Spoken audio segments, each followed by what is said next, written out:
हंस बायोलॉजी के director S Kumar sir आपके सामने में आज एक कुछ क्वेश्चन लेके आया हूँ। यहाँ है पुष्पी पादपों में लैंगिक जनन, यहाँ पर टाइपिंग मिस्टेक है, प्रजनन के बदला जनन, और यहाँ पर होगा सेक्सुअल रिप्रोडक्शन इन फ्लावरिंग क्या प्लांट्स। एनसीईआरटी लिखते हैं जनन ही, कुछ कुछ बुक प्रजनन भी लिखते हैं। पहला क्वेश्चन है यहाँ पर बड़े रंगीन सुगंध युक्त तथा मकरकंद से भरपूर पुष्प किसमें देखे जा सकते हैं? तो वायु परागित पुष्प में तो बिल्कुल नहीं होगा, ये सब होगा किसमें? कीट में, पक्षी परागित में और चमगादड़ परागित पादप में। तो इस तीनों में है, लेकिन सबसे ज्यादा खाने के लिए कौन आते हैं? कीट, इसलिए आंसर क्या जाएगा? कीट परागित। पुष्प जो है ना, फूल बड़े आकार के होते हैं, साथ ही फूल जो है ना रंगीन होते हैं। क्या होते हैं? फूल रंगीन होंगे, बड़े हैं, रंगीन है, इसमें सुगंध भी होता है। और मकरकंद क्या होता है? फूलों के द्वारा कीटों के लिए प्रदान करने वाला कीट, जब पौधा प्रोवाइड करता है क्या? मकरकंद, जो फूलों के द्वारा ये क्या है? पारितोषिक है, किसके लिए? कीटों के लिए। तो आंसर इसमें सबसे बढ़िया कौन जाएगा? कीट परागित पुष्प। हालांकि पक्षी वगैरह भी आते हैं खाने के लिए, चमगादड़ भी, लेकिन सबसे बढ़िया आंसर क्या जाएगा? कीट परागित। अगला क्वेश्चन देखते हैं। परिपक्व अवस्था में क्या? परिपक्व अवस्था में एक प्रारूपी आवृत्ति भ्रूण परिपक्व अवस्था में एक प्रारूपी आवृत्तिबीजी भ्रूणकोश निम्नलिखित में से कौन सा होता है? परिपक्व अवस्था में एक प्रारूपी आवृत्तिबीजी भ्रूणकोश। तब पहले देखते हैं आवृत्तिबीजी किसे कहते हैं? आवृत्तिबीजी का मतलब होता है एंजियोस्पर्म। क्या होता है? एंजियोस्पर्म। तो एंजियोस्पर्म का भ्रूणकोश, तो एंजियोस्पर्म का भ्रूणकोश बुआ ऐसे होता है, यही है भ्रूणकोश, जो 7 कोशिका और 8 केंद्रक वाले होते हैं। देखिएगा कोशिका की संख्या कैसे देखोगे, ये एक कोशिका, दूसरा कोशिका, तीसरा कोशिका, चौथा, पांचवा, छठा, ये हो गया 7वां। इसमें एक केंद्रक, दूसरा केंद्रक, तीसरा, चौथा, पांचवा, छठा, और ये 7वां, ये 8वां। कहता है परिपक्व अवस्था में एक प्रारूपी आवृत्तिबीजी भ्रूणकोश निम्नलिखित में से कौन सा होता है? तो केंद्रक कितना हम बोले? 8 केंद्रीय, और कोशिका कितना? 7। तो 8 केंद्रीय और 7 कोशिका, तो आंसर क्या चला जाएगा? डी। 8 केंद्रीय और 7 कोशिका। 7 केंद्रीय कभी नहीं, 7 केंद्रीय नहीं, 8 केंद्रीय 8 कोशिका बिल्कुल नहीं। आंसर क्या चला जाएगा? डी। नेक्स्ट क्वेश्चन देखिएगा, नेक्स्ट क्वेश्चन में है वो यहाँ पर निम्नलिखित में से किन कुलों के युगन में, किन किलो के निम्नलिखित में से किन कुलों के युगम में उनके कुछ सदस्यों में परागकणों की जीवन क्षमता उनके मुक्त होने के बाद महीनों तक रहती है?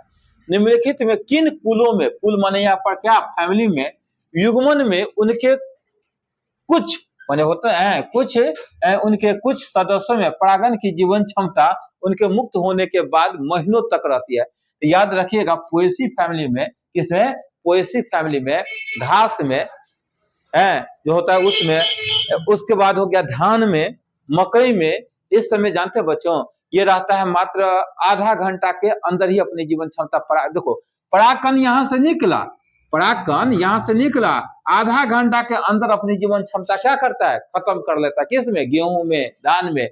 लेकिन एक फैमिली है रोजेसी, एक है लेगुमिनेसी, एक है सोलानेसी। रोजेसी जिसे कहता है आपका गुलाब वत यानी गुलाब कुल के पौधे, लेगुमिनेसी दलहन कुल के पौधे, और सोलानेसी ये हो गया आपका आलू कुल के जो पौधे होते हैं। इसमें परागकण आधा घंटा के अंदर नहीं, महीनों तक जिंदा रहते हैं। किसमें? महीनों तक। तो बताओ पोएसी वाला तो ऐसे आंसर कट जाएगा, तो क्या होगा? रोजेसी और लेगुमिनेसी। चूंकि पोएसी में तो आधा घंटा के अंदर ही अपनी जीवन क्षमता क्या करता है? खो देता है। भाई यहाँ से जो पोलिन ग्रेन निकलेगा परागकण, याद है परागकण का संरचना बताए थे? तो परागकण यहाँ से निकलने के बाद ऐसे नहीं बताए थे परागकण की संरचना वगैरह, ऐसे एक छिद्र भी हो सकता है, 2 भी और 3 भी हो सकता है। तो ये जो परागकण है, तो परागकण यहाँ पर जो परागकण है ये जिंदा रहेगा ना भाई। ये परागकण क्या है? जैसे पुरुषों में शुक्राणु, वैसे ही पादप में क्या हो गया? परागकण। इसका आंसर क्या चला जाएगा? रोजेसी और लेगुमिनेसी। अगला देखिएगा, जलकुंभी और इसमें जलकुंभी और जल लिली में, किसमें? जलकुंभी और जल लिली में परागन किसके द्वारा होता है बच्चों? जलकुंभी और जल लिली, जलकुंभी और जल लिली जानते हैं दोनों ही भले ही पौधे ये कहाँ रहते हैं, पानी में, लेकिन पानी के सरफेस से कहाँ रहता है, ऊपर। ये मानते हैं पानी में रहता है, लेकिन पौधे क्या होगा, उसके सतह से ऊपर। जलकुंभी जानते हो, जलकुंभी अपने मिथिलांचल में इसको मलेरिया कहते हैं, और ये क्या हो गया, जल लिली। तो इसमें परागन, अगर मान लीजिए यहाँ पर नर कोई पौधा है जो नर है यहाँ पर, तो पौधा है तो नर वाला पार्ट हो और मादा वाला पार्ट हो, चाहे ये सब कहाँ होगा, पानी के अंदर की, पानी के सतह पर की, पानी के ऊपर, पानी के ऊपर। तो पानी के ऊपर है तो बताइए कीट द्वारा भी हो सकता है और वायु द्वारा भी हो सकता है। तो बताओ, केवल जल धाराओं द्वारा, गलत। वायु और जल द्वारा, वायु द्वारा तो होगा लेकिन जल द्वारा नहीं, चूंकि ऊपर में है इसलिए गलत। कीट और जल द्वारा, कीट द्वारा होगा लेकिन जल द्वारा नहीं, कीट और वायु द्वारा, बिल्कुल क्या होगा, कीट और वायु द्वारा। अगला क्वेश्चन बुआ देखिएगा, निम्न में से क्या कहता है, निम्न में से किस में स्वयुग्मन, कहता है निम्न में से किस में स्वयुग्मन यानी ऑटोगैमी और सजात पुष्पी परागन यानी जिटोनोगैमी दोनों प्रतिबंधित है। बुआ अच्छे देखोगे यहाँ पर, अगर ये मान लीजिए कोई पौधा का ये फूल बना लिए, तो ये हो गया मादा वाला पार्ट और ये हो गया नर वाला, इसको कहते हैं क्या, स्वयुग्मन। क्या कहे, स्व। अगर देखिएगा और यहाँ पर अगर तत्काल कहते हैं, यहाँ पर अगर मान लीजिए ये मादा है, ये नर वाला, और ऐसे परागन आ रहा है, ऐसे कहते हैं सजात पुष्पी परागन। क्या कहते हैं, सजात पुष्पी, सजात पुष्पी परागन, सजात पुष्पी परागन। अच्छा ये भी है, अगर मान लीजिए खुला हुआ है इसे, तो ये भी हो सकता है यहाँ का परागन आ जाता है, तो स्वपरागन और सजात पुष्पी। यहाँ पर स्वयुग्मन है और ये क्या हो गया, सजात पुष्पी, ये सजात पुष्पी है, ठीक है, ये भी क्या है, सजात पुष्पी, ये कद्दू वर्गीय पौधा में है।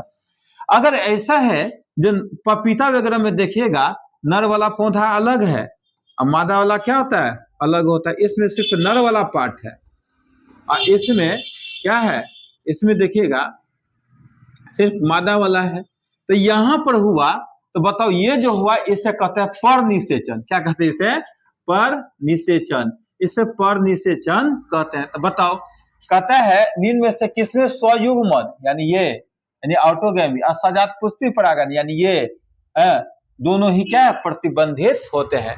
तो गेहूं में, गेहूं अगर गेहूं वगैरह में, गेहूं में नहीं, अरंडी में, मक्का में नहीं, किस में, पपीता में, क्योंकि पपीता में नर अलग होता है, मादा क्या होता है, अलग होता है। इसमें तो एक में होता है, ठीक है।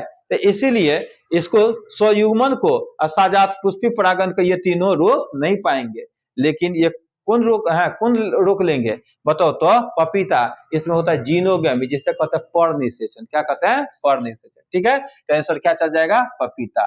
अगला है ना, परागकणों का बहुत से वर्षों के लिए द्रव नाइट्रोजन में किस तापमान पर भंडारित किया जा सकता है। तो याद रखिएगा -196 डिग्री सेल्सियस। बुआ अच्छे परागकण को रख रहे हैं, किसको रख रहे हैं, परागकण को। लेकिन बच्चों अच्छे देखो, ये इस तरह से बना लिए, गांव में देखोगे या जो लोग मवेशी पाल कर रखते हैं उनके यहाँ इस तरह से एक डॉक्टर आएंगे, ऐसा एक डब्बा हुआ लेकर के आएंगे, इसको खोलेंगे तो धुआं धुआं धुआं जैसा निकलेगा यहाँ से। वो क्या होता है, द्रव नाइट्रोजन, लिक्विड नाइट्रोजन, जिसका टेम्परेचर कितना होता है, -196 डिग्री सेल्सियस। इसी में शुक्राणु को रखा जाता है, यानी किसको, स्पर्म को, और किसके बताओ, तो स्पर्म के अलावा किसको, पराग कण को, पौधों के जो परागकण है उसको, और प्राणियों के पराग स्पर्म को। इसमें क्वेश्चन पूछा जाता है बिहार बोर्ड के द्वारा, जो बताइए क्या शुक्राणुओं को या परागकणों को किस में रखा जाता है। तो ऑप्शन देगा आपको, आपको टीवी, इसमें कूलर में, फ्रिज में, एसी में, द्रव नाइट्रोजन में। तो आंसर क्या जाएगा, द्रव नाइट्रोजन जाएगा, एसी कूलर फ्रिज नहीं दीजिएगा। और टेम्परेचर होता है -196 डिग्री सेल्सियस। अगला क्वेश्चन है, सम्मोहक पारितोषिक किसके लिए आवश्यक होते हैं। तो अगर सम्मोहक की बात करें तो देखिएगा, इतना जो है ना, ऐसे फूल है, अलग अलग रंगों के फूल हैं, तो आप फूल को देख करके आकर्षित हो गए, यही क्या है, सम्मोहक। ये क्या हो गया, सम्मोहक। आप आकर्षित हो गए तो ये क्या हो गया, सम्मोहक। और पारितोषिक, पारितोषिक का मतलब होता है फ्लोरल रिवार्ड। तो समूहों का पारितोषिक किसके लिए आवश्यक होता है? तो कीट परागन के लिए। किसके लिए? कीट परागन के लिए। ठीक है, थोड़ा 1 मिनट के लिए रुक दीजिए। तो देखते हैं, ये 7वां तो हो गया है। तो 7वां के अनुसार समूह का पारितोषिक किसके लिए आवश्यक होता है बच्चों? तो समूह का पारितोषिक किसके लिए? देखोगे ऑप्शन है, यहाँ पर ऑप्शन है कि समूह का पारितोषिक वायु परागन के लिए, ना कीट परागन के लिए, हाँ जल परागन के लिए, ना अनुमूल्य परागन नहीं। किसके लिए? कीट परागन के लिए। ठीक है, कीट परागन के लिए। भाई कीट आकर्षित होता है ना, इतना अच्छा अच्छा फूल को देख करके कौन आकर्षित होंगे? कीट। सम्मोहक है। और खाने के लिए क्या होगा? पारितोषिक। पारितोषिक क्या देगा? मकरकंद। क्या? मकरकंद। शकरकंद नहीं, मकरकंद। देखिएगा ना, गजब ना। देखोगे जल क्या है? जल हाइसिंथ। जल हाइसिंथ किसे कहते हैं? जलकुंभी को। अब बताओ, कहीं लिख दिया जलकुंभी, कहीं पर लिखा क्या? जल हाइसिंथ। तो जल हाइसिंथ और जिसे कहते हैं वाटर हाइसिंथ, क्या लिख दिया? जल हाइसिंथ। और क्या? जल कुमुदिनी। ये क्या हो गया? जल नहीं होता है वाटर लिली, वो में परागन किसके द्वारा होता है? बताओ। भले ये पानी में रहता है लेकिन पानी के ऊपर आता है, तो क्या किसका द्वारा होगा? कीट या वायु? क्वेश्चन रिपीट हो गया ना। अगला है, निम्न में से क्या है? निम्न में से किस में परागन के लिए जंतु संवाहक की जरूरत पड़ती है? परागन के लिए क्या? जंतु संवाहक की। एक फूल से बउआ, अगर मान लीजिए एक फूल से यहाँ पर है दूसरे फूल पर, अगर मान लीजिए एक फूल से यहाँ पर दूसरे फूल पर अगर आएंगे तो किसके मदद से? तो देखिएगा यहाँ पर आएंगे, एक फूल से दूसरे फूल पर अगर कह रहा है जो निम्न में से किस में परागन के लिए जंतु संवाहक की जरूरत पड़ती है? वेलिस्नेरिया जल में रहने वाला पौधा है, जल द्वारा परागन होता है, इसलिए वेलिस्नेरिया का आंसर नहीं होगा। सहतूत, मलबेरी, इसमें वायु द्वारा परागन होगा। खीरा, तो खीरा में एक ही में होता है क्या? नर वाला पौधा भी, एक है एक ही में, उसी पौधा में क्या हो गया? मादा वाला भी। तो यहां से यहां पर किसके द्वारा आता है? कीट वगैरह के द्वारा। किसके द्वारा? कीट के द्वारा। तो बताओ खीरा में क्या होगा? कीट परागन। क्या होगा? कीट परागन। मक्का में वायु परागन होता है। मक्का, बांस, गन्ना, इस समय वायु परागन होता है। अगला है, गुरु बीजाणु मात्र कोशिकाओं आता है। गुरु बीजाणु मात्र कोशिकाओं से गुरु बीजाणु किसके पश्चात बनता है? देखोगे यह गुरु बीजाणु मात्र कोशिका, मेगास्पोर मदर सेल, जो ट्विन होता है। जब इसमें होता है क्या? अर्धसूत्री विभाजन। कौन सा विभाजन? अर्धसूत्री विभाजन, जिसके परिणाम स्वरूप क्या होता है? गुरु बीजाणु का निर्माण होता है। 1 2 3 4। वो अलग बात है जो बाद में 3 को मर जाता है एक ही से, जो है ना फंक्शनल गुरु बीजाणु होता है, उससे डिवाइड होकर के एक से ये यहाँ हुआ, फिर एक से डिवाइड होकर न्यूक्लियस से इसका केंद्र कितना होगा? 2, 2 से कितना होगा? 4, फिर 4 से कितना होगा? बोलो तो 8, और फिर बाद में अरेंज होकर के 3 गो ऐसे, 2 गो नीचे, 6, 1 7 ऐसे।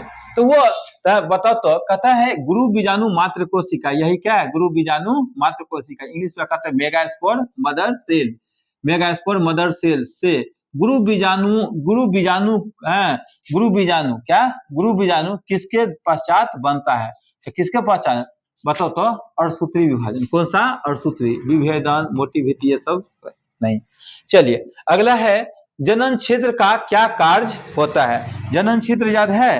जब आपको थ्योरी में हम पढ़ाए थे इस प्रकार से, जो ये हुआ क्या? बताओ तो? परागकण की संरचना।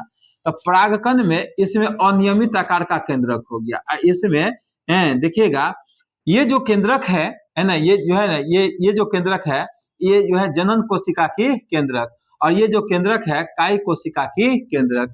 तो वो हुआ। और यहाँ पर बोले ना, इसमें अलग अलग प्रजातियों में इसमें छिद्र की संख्या 1 भी हो सकती है, 2 भी, और उससे ज्यादा भी है। तो यहाँ पर देखिएगा इस प्रकार से, तो यहाँ पर बच्चों इस प्रकार से परागकण का हम क्या बना दिए? संरचना। थ्योरी क्लास में तो अच्छा से बनाया था, दर्पण में यहाँ पर होता ना। तो यही है जनन छिद्र। तो इस जनन छिद्र से क्या निकलता है? पराग नलिका। क्या निकलता है? पराग नलिका। तो बताओ जनन छिद्र का क्या कार्य होता है? बताओ तो? नर ये है बीज, यह है मूलांकुर का निकलना। क्या मूलांकुर प्रांकुर के साथ है, ये नहीं। नर युग्मों को बाहर आने देना, पराग नलिका का प्रारंभन, क्या पराग नलिका का प्रारंभन, ये ना पराग नलिका, इसे कहते हैं क्या पोलन ट्यूब, इस तरह से आएंगे, ठीक है। चलिए नेक्स्ट क्वेश्चन देखते हैं। द्विबीज पत्री पौधों के सामान्य भ्रूण कोश में केंद्रकों किसकी व्यवस्था होती है? बहुत आसान सा, बोले थे ना अभी, 3 को कहाँ है ऊपर और 2 को कहाँ पर एक साथ, जिसे कहते हैं इसे कहते हैं सहायक कोशिका, इंग्लिश में कहते हैं सिनर्जिड सेल। ये हो गया कौन सा, बोलो तो ये एक सेल, इसमें 2 गो केंद्रक है, 2 ठो, ये इसे कहते हैं पोलर न्यूक्लियाई। तो ऊपर में कितने केंद्रक हो गए, 1 2 3, समझे बच्चों, बीच में कितना 2 और नीचे कितना 3, तो कह सकते हैं 3 + 2 + 3 है। देख लो आंसर, 3 + 2 + 3, आंसर क्या चला जाएगा बी। अगला क्वेश्चन है, यदि परागकोश में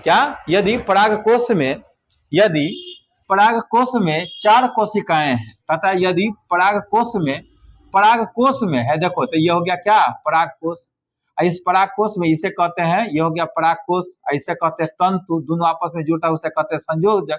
तो इसमें 4 गो कितना है बताओ तो, इसमें कुल 4 गो, क्या 4 गो, अब जरूरी नहीं इसमें किसमें भी बनाओ, क्योंकि ये 2 लोब होते हैं, तो या हिंदी में कहते हैं पाली। तो यदि परागकोश में 4 कोशिका है तब परागकणों की संख्या कितनी होगी? वो ये हो गया माइक्रोस्पोर मदर सेल, जिसे कहते हैं लघु बीजाणु मात्र कोशिका। 1 से बनता है कितने पोलिन ग्रेन, बोलो तो 1 से टोटल कितने पोलिन ग्रेन बनता है 4। तो बताओ ये 4 है तो कितना बनेगा 8, नहीं 16, कितना बनेगा 16 है, 1 से 4 तो 4 से 16, तो आंसर क्या चलेगा 16। अगला क्वेश्चन, चलिए नेक्स्ट क्वेश्चन देखते हैं। निम्न में से कौन द्विगुणित संरचना है?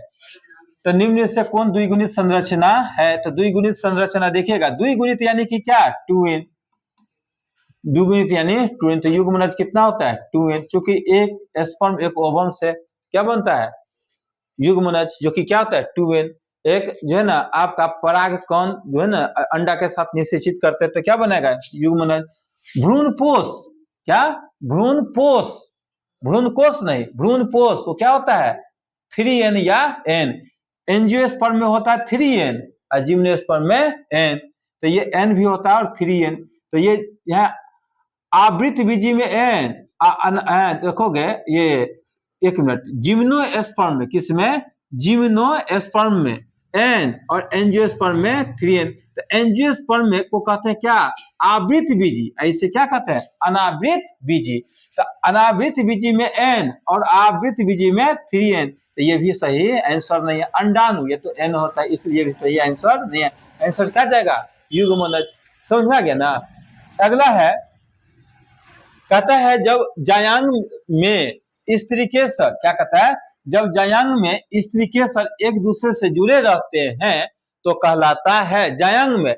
आपको याद है एनसीईआरटी इस तरह से फोटो दिए हुए हैं, बनाया हुआ है इस प्रकार से हैं, और ये देखोगे इस प्रकार से एक स्ट्रक्चर है ऐसे करके, तो इसे कहते हैं युक्तांडपी। क्या कहते हैं युक्तांडपी, क्या कहते हैं युक्तांडपी से कहते हैं, ये है युक्तांडपी।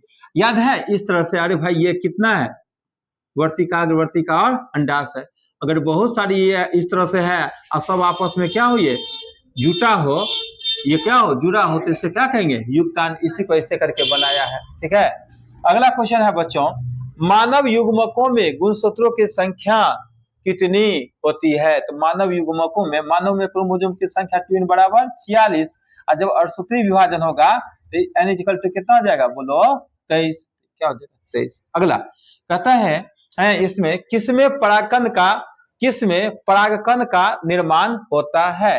अच्छा, परागकण का निर्माण किसमें होता है? परागकोश। किसमें? परागकोश में होता है किसका निर्माण? परागकण का। ठीक है, अब कहिएगा वर्तिका अंडाशय, तो ये तो इसमें तो बिल्कुल नहीं, ये तो मादा वाला हो गया। तंतु ये हो गया ऐसे कट किए तो इसे क्या कहे, इसमें थोड़े परागकण होता नहीं, तो कहिएगा सर पोलिनसेक में तो होता है, तो इसे यहाँ पर इसको कहते हैं होता है इसके अंदर ये 4 गो चेम्बर है, इसे पोलेन से कहते हैं, इसी के अंदर होता है। लेकिन यही दे दिया ना, पूरा दे दिया तो यही आंसर दे देते हैं। इसी के अंदर ये भी आ जाएगा, समझा कि नहीं? कौन आ जाएगा? ये भी उसी के अंदर। तो मेन क्या चला जाएगा आंसर बोलो तो? परागकोश। अगला कहता है यहाँ पर परागकण होता, हाँ अगर ये नहीं रहता परागकोश तो आंसर क्या जाता? पोलेन से। अच्छा अगला है परागकण होता है, तो परागकण क्या होता है? अगुणित। द्विगुणित होता है? नहीं, क्या होता है? अगुणित। क्योंकि जैसे अर्धसूत्री विभाजन होगा गुणसूत्रों की संख्या घट के कितना हो जाएगा? अगला है दिया गया चित्र एंथर की अनुप्रस्थ काट को दर्शाता है, क्रमशः ए से ई को पहचानिए, ए बी सी डी ई को पहचानिए। तो बुआ अगर यहाँ पर देखे तो एंथर को जब कट करते हैं ना, एंथर को आपको याद होगा जब क्लास में हम बात किए थे, एक मिनट, यहाँ पर ऐसे कर करके, तो ये तो तंतु हो गया, इसमें इस तरह से बताए थे, इसे वही वाला संरचना है जी। यहाँ पर दे दिया गया एबीसीडी करके, तो आप देख लेते, हटाओ। यहाँ पर हो गया ए, क्या हो गया? ये एपिडर्मिस। उसके बाद क्या हो गया? एपिडर्मिस के बाद क्या हो जाएगा? एंडोथेसियम। एंडोथेसियम तो एपिडर्मिस, उसके बाद एंडोथेसियम, अंदर में दे दिया क्या है? ये पोलेन सैक। दे ये क्या हो गया? अच्छा ये तो क्या है? टेपिटम। क्या हो गया? ये टेपिटम। तो देख लेते हैं क्या क्या दिया है ना। तो कहता है दिया गया चित्र एंथर की अनुप्रस्थ काट को दर्शाता है, क्रम से ए टू ई को पहचानिए, ए से ई को पहचानिए। तो यहाँ पर सबसे पहले ए क्या हो गया है? देखो ये पोलेन सैक है। पोलेन सैक के अंदर में एक विशेष प्रकार के टिश्यू होता है, इसे कहते हैं एस्प्रोजेनस उत्तक या एस्प्रोजेनस टिश्यू, जिसमें जिसम जो कन्वर्ट होता है किसमें? एस्प्रोजेनस टिश्यू आपका माइक्रोस्पोर मदर सेल में, लघु बीजाणु मात्र कोशिका में, जिससे क्या बनता है? अर्धसूत्री विभाजन के द्वारा परागकण का निर्माण होता है। तो ये एस्प्रोजेनस उत्तक है, ये है, तो ये सही है। दूसरा अगला कहता है बी। बी क्या है? टेप्टम। जी बी क्या है? टेप्टम, ये भी सही है। उसके बाद मध्य परत, क्या? मध्य परत। सी क्या हो गया? सी मध्य परत। बताओ सी मध्य परत सबसे बाहर का, तो मध्य परत कैसे हो जाएगा? ये तो नहीं है। एस्प्रोजेनस उत्तक ठीक है। उसके बाद टेप्टम आना चाहिए। बी क्या होगा ना? टेप्टम। तो ये भी आंसर नहीं है। अगला इसी में देखिए, पहले इसे देखते हैं। एस्प्रोजेनस उत्तक ठीक है। उसके बाद क्या होगा? टेप्टम, ये भी ठीक है। हाँ ये सही है। एपिडर्मिस। उसके बाद क्या होगा? तो A B C D, T क्या होगा? मध्य परत, और ई क्या है? एंडोथेसियम। देख लीजिए हैं। तो सबसे यहाँ पर ये आंसर इसका क्या चला जाएगा? डी। ठीक है, आंसर क्या चला जाएगा? डी। कौन साइज कर देते हैं? एक जगह कर दें तो देख लीजिएगा। देखिए यहाँ पर ये क्या है? एस्प्रोजेनस उत्तक ए बी सी। सी क्या कहा? एपिडर्मिस। सी क्या कहा? एपिडर्मिस। हाँ सबसे बाहर को एपिडर्मिस कहते हैं। बिल्कुल क्या है? सही है, इससे आंसर पता गया। उसके बाद एपिडर्मिस ए बी सी। उसके बाद क्या होगा? डी। डी क्या हो गया? ए बी सी। डी क्या हो गया? मध्य परत। तो डी क्या हो गया? मध्य परत। देखो डी जी बिल्कुल टेप्टम है, ये टेप्टम। तो टेप्टम के बाहर वाला क्या हो गया? मध्य परत। आंसर क्या चला जाएगा? डी। आप देख सकते हैं। चलिए अगला क्वेश्चन है। अगला क्वेश्चन है, विषय तक बना क्या कि एक, चलो एक लास्ट 21 को कर देते हैं, जो कुछ रह जाएगा दूसरे रोज ही देख लेंगे। यहाँ पर चलिए देखते हैं, दिए गए चित्र में नामांकित भाग ए बी सी डी ई तथा एफ को क्रमशः पहचानिए। तो भाई ए हो गया इसका, इसे कहते हैं सहायक कोशिका। क्या कहते हैं? सहायक कोशिका। इंग्लिश में कहते हैं सिनर्जिड सेल। ठीक है। उसके बाद ई है फिलीफॉर्म एपरेटस। इसे हिंदी में कहते हैं तंतु रूप समुच्च। क्या कहते हैं? तंतु रूप समुच्च इसे कहते हैं। इसे तंतु रूप समुच्च कहते हैं। तंतु रूप क्या? समुच्च है। देखिएगा तंतु रूप समुच्च। अगला है ना, ये है एफ। एफ क्या हो गया? अंडा वाला, एक कोशिका, अंड। सी क्या हो गया? सेंट्रल सेल, केंद्रीय कोशिका। केंद्रीय कोशिका या सेंट्रल सेल। अच्छा ये हो गया बी। क्या हो गया? Polar nuclear. डी क्या होगा? तंतु रूप समुच्च, जिसे कहते हैं एंटीपोडल सेल। तो यहाँ पर देखिएगा इसका आंसर क्या चला जाएगा?